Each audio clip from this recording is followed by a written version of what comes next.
பாலைவனத்தை சுத்தி பாக்குறதுக்காக போன ஒருத்தன் அங்க ஒரு வெள்ளை புலியை பாக்குறான். அதே நேரத்துக்கு அந்த வெள்ளை புலி இவனையும் பாத்துருது. அந்த புலி பயங்கர கொலப்பசியில இருந்திருக்கும் போல இவனை பிடிக்கிறதுக்காக வேமா அவனை துரத்திக்கிட்டு ஓடி வருது.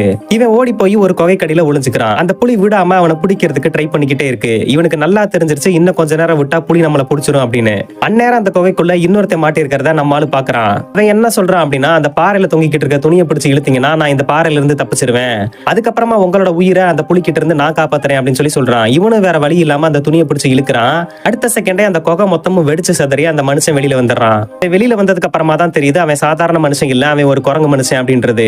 அவன் வெளியில வந்ததுக்கு அப்புறமா அந்த புலி கூட பயங்கரமா சண்டை போறான். அப்பவும் அந்த புலி சாகர மாதிரி இல்ல. கடைசியில ஒரு மந்திரக்கோலை வர வச்சு அந்த மந்திரக்கோலை வச்சு அந்த புலியை அடிச்சு கொலை பண்ணிடுறான். தன்னோட உயிரை காப்பாத்தினதுக்காக அந்த குரங்கு மனுஷன் கிட்ட தேங்க்ஸ் சொல்லலாம் அப்படின்னு சொல்லி வெயிட் பண்ணிக்கிட்டு இருக்கான். ஆனா பக்கத்துல வந்து அந்த குரங்கு மனுஷன் என்னோட உயிரை இந்த குகைக்குள்ள இருந்து காப்பாத்தினதுக்கு உங்களுக்கு நான் நன்றி சொல்றேன் அப்படின்னு சொல்லிட்டு இவன் கிட்ட தேங்க்ஸ் சொல்லிட்டு கிளம்பிடுறான். இந்த வீடியோ உங்களுக்கு பிடிச்சிருந்தா மறக்காம நம்ம சேனலுக்கு ஒரு லைக்